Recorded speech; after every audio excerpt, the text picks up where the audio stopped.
Hello, interwebs! I am back, and on camera, here's kind of my face! Yes, I know I am wearing a ridiculous-looking mask right now. Bear with me, my chin after surgery still looks like the Crimson Chin from Fairly OddParents. Here comes the Crimson Chin! It's like it is gigantic right now.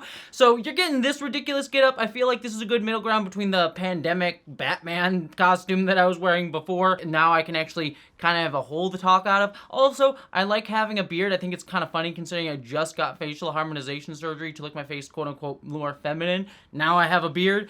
I just love being a ridiculous over-the-top person. That's why you're here. You like me looking like I'm a freaking robot man beard thing. So you're welcome. You're welcome. This is what I give to you. This is the real me that I am revealing to all of you. But for today's video, I actually kind of wanted to talk a little bit more about, as of this recording, the most recent episode of the Orville Season 3, Episode 5, A Tale of Two Topaz. Now, the reason that I actually wanted to talk about this episode of the Orville New Horizons is for fairly obvious reasons, and that's because if you all watched my review of that episode, I was actually praising the episode because I thought it did a really, really wonderful job about talking about issues related to intersex folks, to transgender issues, and many other adjacent issues as well, that in a way that I thought was deeply empathetic, deeply thoughtful. It showed that the writers clearly went out and actually talked to members of the community, tried to make sure they got representation of these issues perfectly right. And I was so deeply shocked by how well the episode did all of this, especially because I had had many issues with how this exact storyline had been portrayed in previous seasons.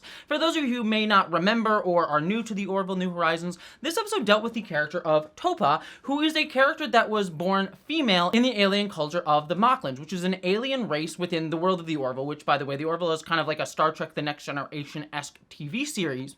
And in Mocklin society, most people are born males, so Topa being born female was seen as aberrant. And this storyline came up in the first season when Topa was born as a baby, and there was a whole episode of the show where the characters sort of fought for her not to have a forced surgery put upon her that made her align with the male Mocklin gender. The Arbitration Council of this Honorable Tribunal of Moklis do not find sufficient cause for suspension of the procedure. Very well. It is the decision of this tribunal that the child will receive the corrective alteration. Then there was episodes after that where she wasn't even told that she was this way and they were hiding it from her, and numerous other things around that. Topa may decide he wants to live on Moklis one day. In that event, we must tell him the truth of his origins. What happened to you What must happened to me did not shatter my faith in our ways. Perhaps when Topa is grown, Moklis will not be so intolerant. And to be quite frank with you, I've had many issues with how that storyline had been portrayed up until this point. But again, found this episode to be fantastic, and I really, really loved it. But I already praised all of that in my review. You can go listen to that to hear my nitty-gritty thoughts on the individual ways that this episode I thought really nailed that representation. But the reason that I wanted to have more of a discussion about this episode is because I actually wanted to take a step back and do a little bit more of an explainer video about some of the issues that were present within this episode, because I feel like a lot of people, when they watched it, and I saw this a lot in my comments when discussing the episode, were confused about how this episode was even relating to intersex or transgender issues. There were even people in the comments that I think took the complete wrong message from the episode, even saying that this episode was actually anti-transgender, which even trying to argue that this episode was trying to argue that you shouldn't force transgenderism on children. A lot of those sort of like anti-transgender narratives that we've seen cropping up in many conservative and right-wing circles. I was deeply impressed with not forcing gender change due to an agenda. This is a good job of saying genderism is irrelevant to children. Keep their sex until of age. How is this a trans issue? Topa was a biological girl converted to a boy by a society that rejects women. They only want males. It almost seems to make the opposite argument against changing one's gender. So powerful to show the terrible consequences of forcing transgenderism on children. Bravo, Seth MacFarlane. And especially considering that the Orville has sometimes been propped up as this sort of anti-woke, anti-SJW show in contrast to the modern Star Trek series going on, which are always seen to be woke and having an agenda. Shining piece of good news in all of pop culture, the Orville New Horizons. I have seen the first episode of this remarkable series, and all I can say is bravo. Seth MacFarlane has created a show that proudly carries on in the grand tradition of Star Trek. Especially ironic, given that the cretins currently making their sick, twisted, and woefully deficient version of Star Trek have completely screwed the space pooch and have driven up the fan base and killed the franchise. Odd that something which started out as a parody of Star Trek is actually more Star Trek than Star Trek. I feel like a lot of people in the Orville's audience might already have a predisposed bias to a lot of those anti-transgender views because of the way that this show has typically been sort of co-opted by those groups who which tend to align with those political views as well. And so I think it's kind of worthwhile to talk about this episode to kind of explain how I think this episode was going about talking about these issues, where I think the writers of the show, and again, I'm not a writer, so I'm presuming, but kind of I think the arguments that the writers of the show were making about things like transgender issues and issues of bodily autonomy, which also relates to the 4th episode of the show, because that episode also talked about women's bodily autonomy and abortion rights, so we'll talk about that a little bit as well within all of this. And then also talk a little bit more beyond that about my issues with both modern Star Trek, like Star Trek Strange New Worlds and all those shows, as well as the Orville, because I feel like the shows try to talk about trans issues in 2 separate ways that are distinctly different from each other, and I think both of them do things really, really well, but they also do things really, really badly in completely opposite directions of each other, and I kind of want to talk about the failure of things like the alien metaphor of the Orville, but also the failures of sometimes the literal representation of transgender and LGBTQ people in general in modern Star Trek, and sort of talk about those things in contrast to each other.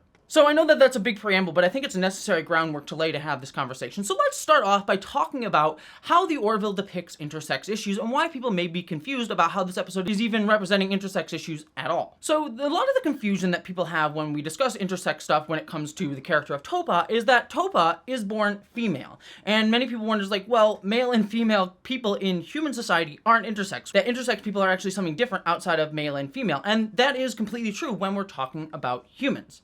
In humanity, in real life, most people fall within the spectrum of having been born with XX and XY chromosomes, making them align with having a male body features, a male genitalia like a penis, or a female genitalia, female bodily features, female sex characteristics like a vagina, breast, those sort of things as well. Now, it's not just as simple as chromosomes. Many things can influence how people's bodies represent and look, and that can come down to hormones and different other chromosomes beyond XY and XX and things like that. But for the most part, most people align within those 2 binaries. However, many people can be born outside of those 2 binaries, and those people are called intersex. Now, there's many ways that people can be born intersex. They can be born with XXY chromosomes. They could be born with a hormonal imbalance, for example. There's not just one way to be intersex, there's numerous ways. But it's important to note that when we talk about intersex, we're kind of talking about people that fall out of these sort of like binary ideas, but really biology itself is kind of a spectrum. Again, I talk about how things aren't just as simple as XX and XY chromosomes, things like hormones and all those things affect how people look. It's why you'll have a woman who is born with certain chromosomes also still look butch when compared to someone who has a much more femme, softer, shorter look to her. You'll have tall women, you'll have short women. All these things sort of influence how we think about femininity, masculinity. So it's not just a clear like, here's the binary and here's the people that fall outside of it. It is a gradation, and I'll put up the chart on screen to sort of show what I mean by that. You'll see like most people fall within these 2 giant poles, but then you'll also see people that fall slightly outside of it, and then people who fall widely outside of it. So there is a spectrum when we talk about biology, and this is distinctly from gender. So when people look at the character of Topa, they'll be confused because like, well, Topa was born female, so that doesn't mean that she's intersex. However, when we talk about the Orville, we are placing this character within a different context and species because we're using an alien allegory. And within Moclan society, they are not a bimodal species. They are a single-sexed species. We learn early on in the series that most Moclans are born male. I don't remember there was a specific number used, but we'll say like 99% of Moclans are born male. So for Topa to be born female, she falls outside of what their norm would be, and so she is seen as a quote-unquote aberrant sex within their society. She is not actually aberrant. She's a person that exists as her whole full self, and her body shouldn't be judged as long as she is healthy and it doesn't affect her daily life in terms of having control over her body and living a happy, healthy life. But within her society, Moclan's considered her to be aberrant. And as a result, we see in that early episode that they have a whole trial to say that they're going to force a surgery upon her in order to make her align with what was considered normal in Moclan society, aka just a male gender. So that is what makes Topa, within her own alien society, an intersex person, because she was seen as a sex outside of the one that her society normally considers to be normal. What does not make her intersex, though, is the surgery that was forced upon her. Many intersex people back back in human society also have surgeries forced upon them to make their bodies align with what we would consider to be a male presenting or female presenting person based on each situation. And a lot of these times that these surgeries are done is done to intersex people when they are babies, when they cannot consent to these surgeries, and either a doctor or a parent, or typically both, has these surgeries done to sort of make these people align with their sex that they are assigning them at birth. And quite literally, when people do this society is assigning people a sex. When we talk about sex assigned at birth in kind of a very vague way when we talk about transgender issues, and that's usually done just by societal expectations. Oh, we see a penis, you're a man, you see a vagina, you're a woman, and so we place these societal roles upon people based on their genitalia and other biological seen features. But intersex people are often, because they don't fit into these exact ideas of, oh, this or that, people will force them into these boxes in order to then place these gender roles upon them, like women should be demure, they should be secondary to the man, or things like that. Again, there's many different ways to view manhood and womanhood, but in our patriarchal society, those are some of the roles that we place upon it. So going back to Topa, though, she is not intersex because she had this surgery placed upon her. She's also not transgender because she had this surgery placed upon her. What she is she is intersex, and then she had this surgery done against her will, something where she did not have control over her own body. It's made against her consent before she was even aware and able to give consent because she was a baby at the time, and had this surgery forced upon her. So at this point in the way that Topa had been portrayed in the series, she was intersex, but not transgender.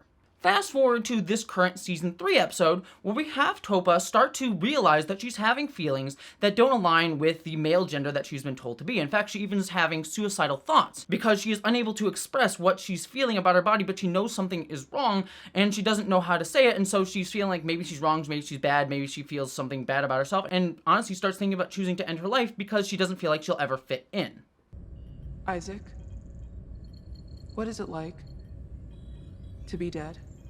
It is the opposite of being alive. When you deactivated yourself, what did it feel like? I was deactivated. I felt nothing. Were you unhappy when they brought you back? I am incapable of happiness or misery. May I ask the purpose of your inquiry? I was just curious. This is what we often see a lot of, not just trans people, but also LGBTQ people in general feeling when they're unable to see representation of themselves within the real world. Many LGBTQ people, whether it be through their sexuality or gender, are unable to see themselves in representations of media and ultimately aren't able to express or verbalize what's wrong with them, why they feel different, why they may be having an attraction to somebody else, and ultimately, because we also vilify LGBTQ people in our society, saying they're aberrant, wrong, they're sexualized, or things like that, many people will, even if they do start to realize that they are LGBTQ, may start to be depressed and feel something's wrong with them, and ultimately may have suicidal thoughts as a result. This is where we start to see Topa actually become to represent a transgender person, because throughout the episode, Topa starts to realize that she wishes to transition to be seen as a woman, to even have a surgery to align her body to sort of change back the procedure that was done to her as a child in order to make herself align with the woman gender that she sees herself as. I am female.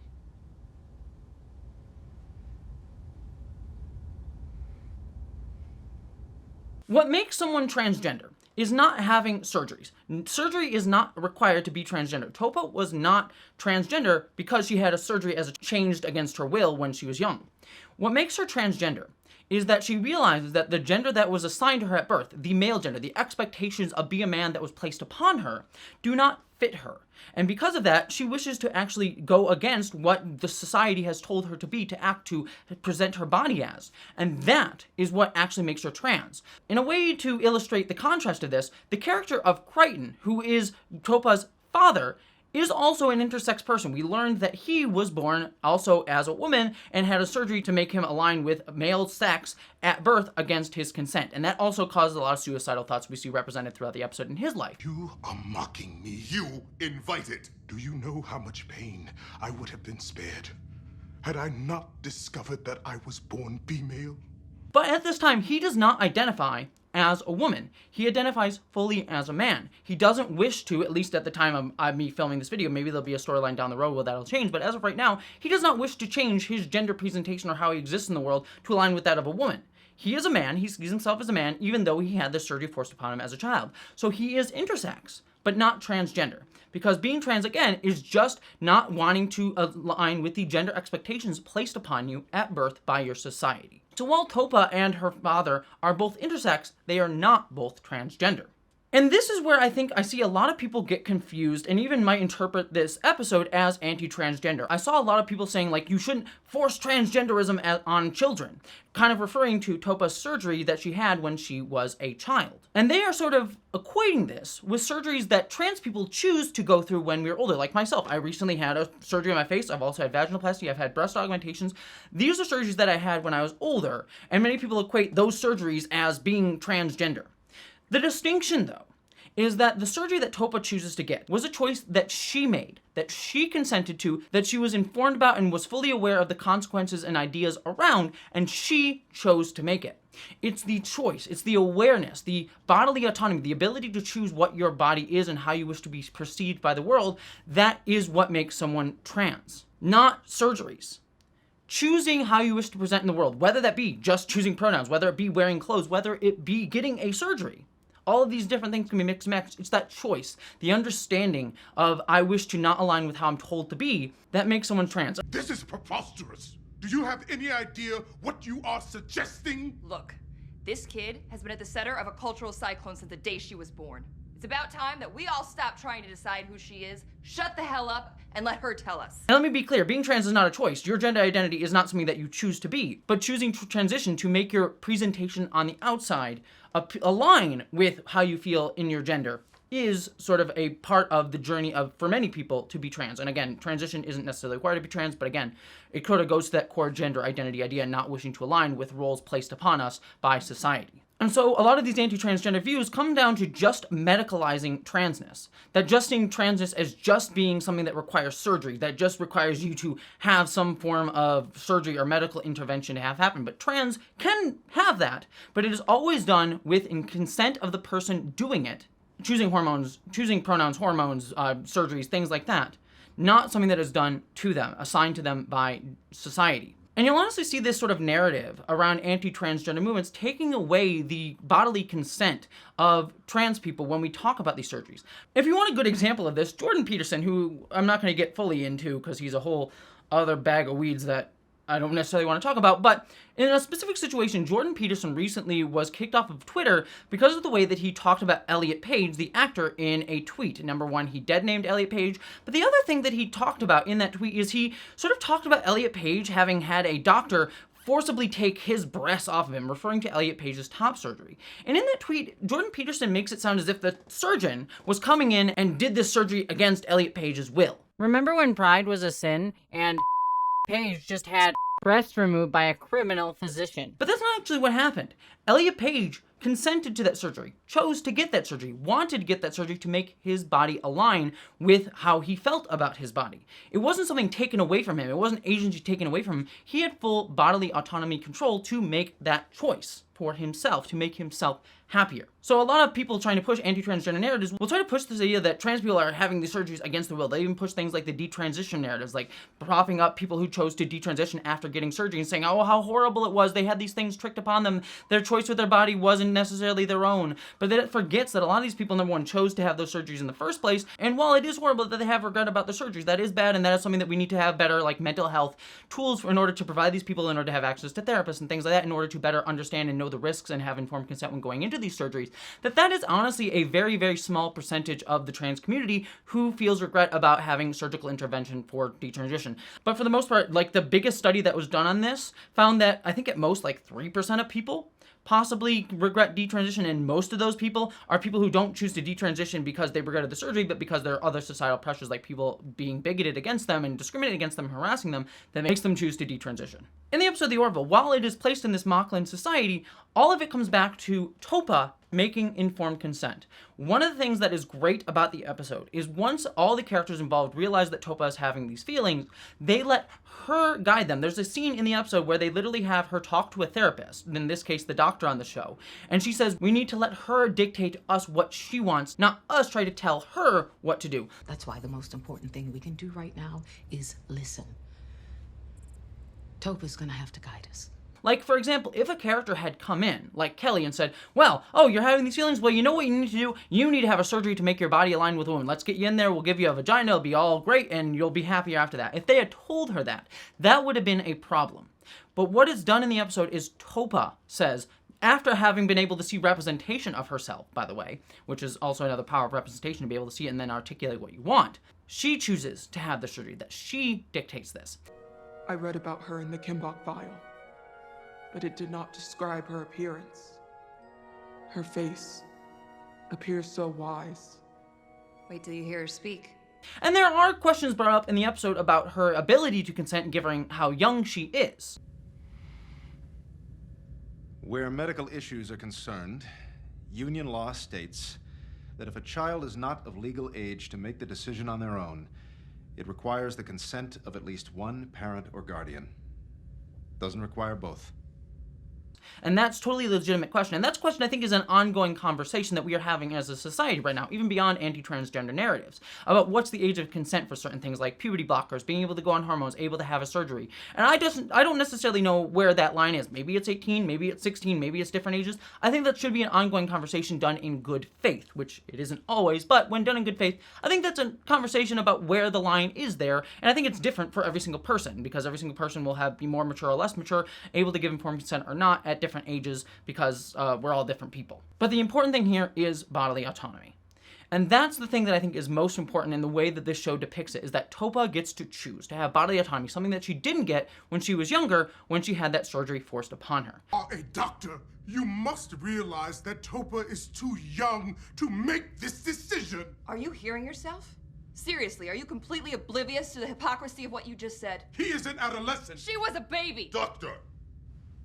So this episode, I do think, is affirming of transgender people and intersex people and all these things, because it is saying the most important thing that we need to have is bodily autonomy.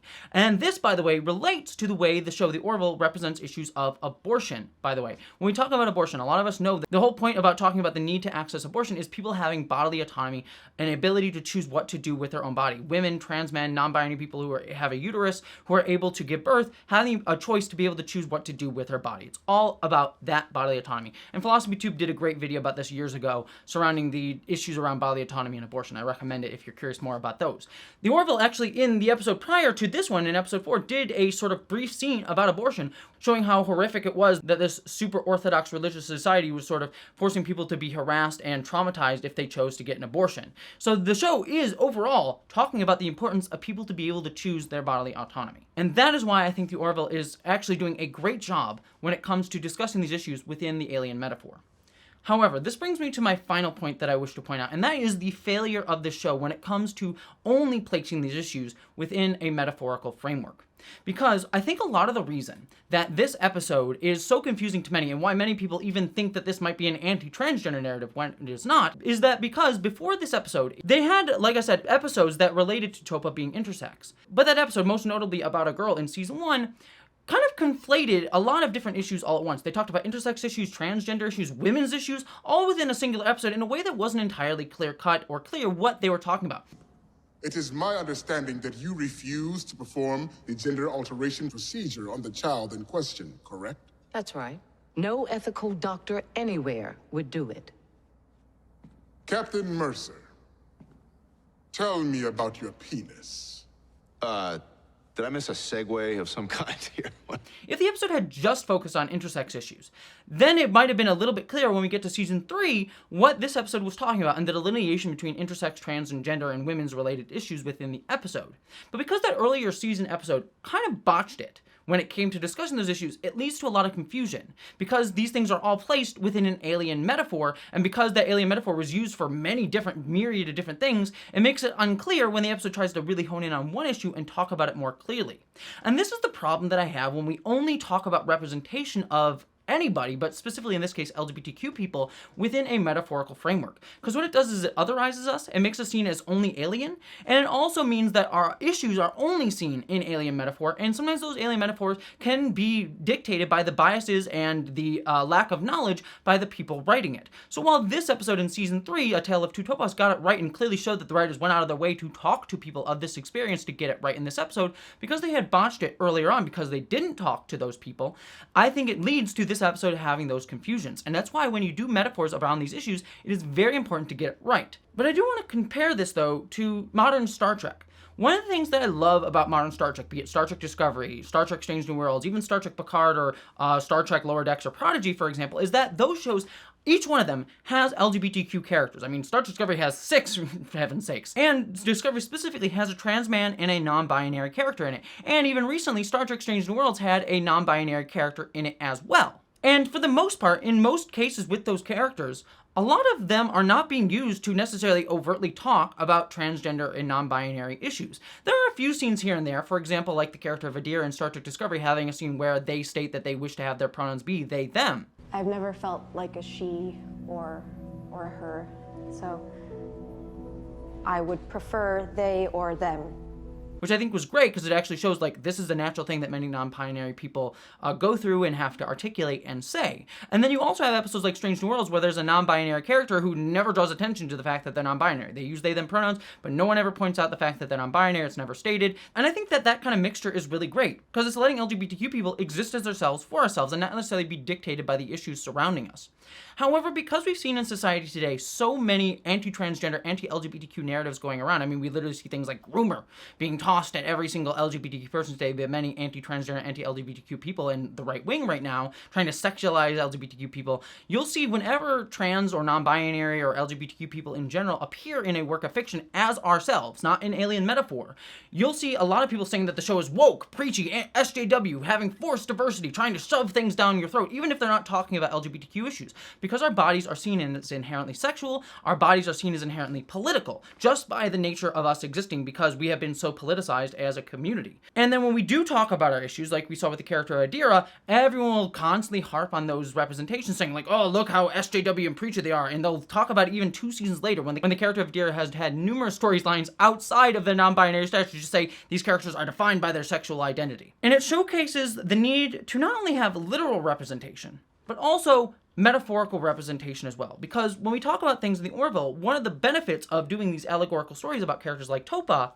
is it allows people to move beyond their biases. It allows people to see beyond the politicization that we currently have in our modern day society in order to talk about these things. I mean, look at the original series of Star Trek with the episode Let This Be Your Last Battlefield, where they had characters who are half black on one side, half white on the other side, and it's showcasing the ridiculousness of racism within those contexts. That episode had problems, but the whole point of it was to show, like, in an alien society, the same dynamics that we had, but remove it from the political situation that we have ongoing now.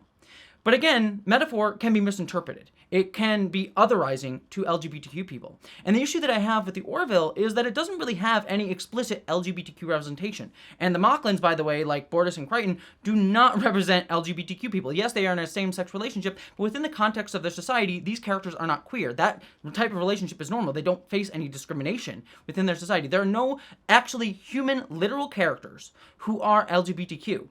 And we don't get represented. So the only representation we have is an alien metaphor within the show. And so we do feel otherized. And sometimes that metaphor can be botched, as I've already articulated. But when we look at modern Star Trek, they don't really have very deep storylines about LGBTQ issues within those shows, which I think is fine.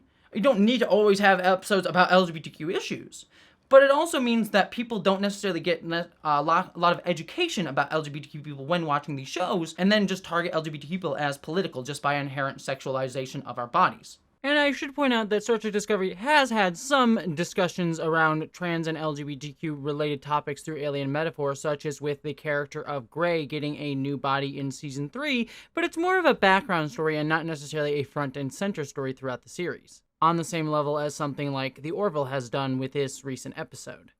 And so, honestly, if I was writing either the Orville or Star Trek, and I'm not telling people how to write their shows, write your shows how you want to write your shows, but for me, if I was creating a show like this, I would actually want to have both.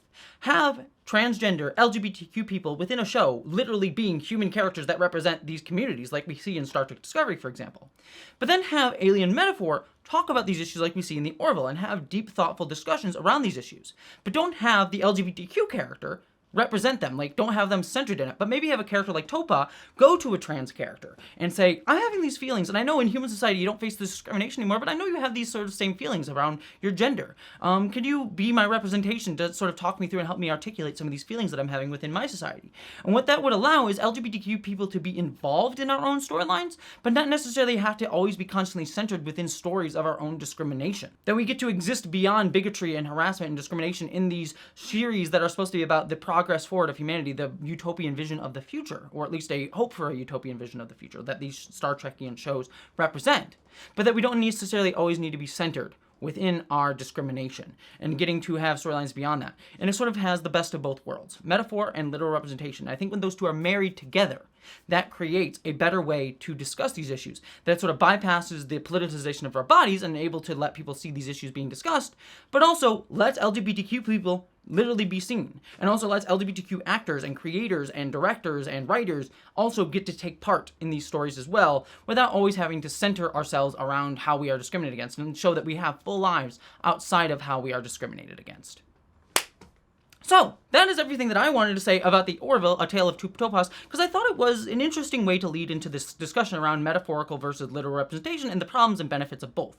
And also compare and contrast the way the Orville has chosen to do some things as well as the way modern Star Trek has chosen to represent LGBTQ issues. So, I'd love to hear your thoughts on all of this down in the comments below. Do you like one over the other? Do you think one was better? Do you take issue with the Orville? Do you take issue with modern Star Trek and its representation? Do you like both for both different flavors of ice cream? Do you rather that they do both together? I would love to hear all that down in the comments below, because I really think it's an interesting conversation. But beyond all of that, thank you so much for watching this. I hope you all are taking care of yourselves. I'm going to go take care of my face. I love you all, mwah, and I hope you all live long and prosper.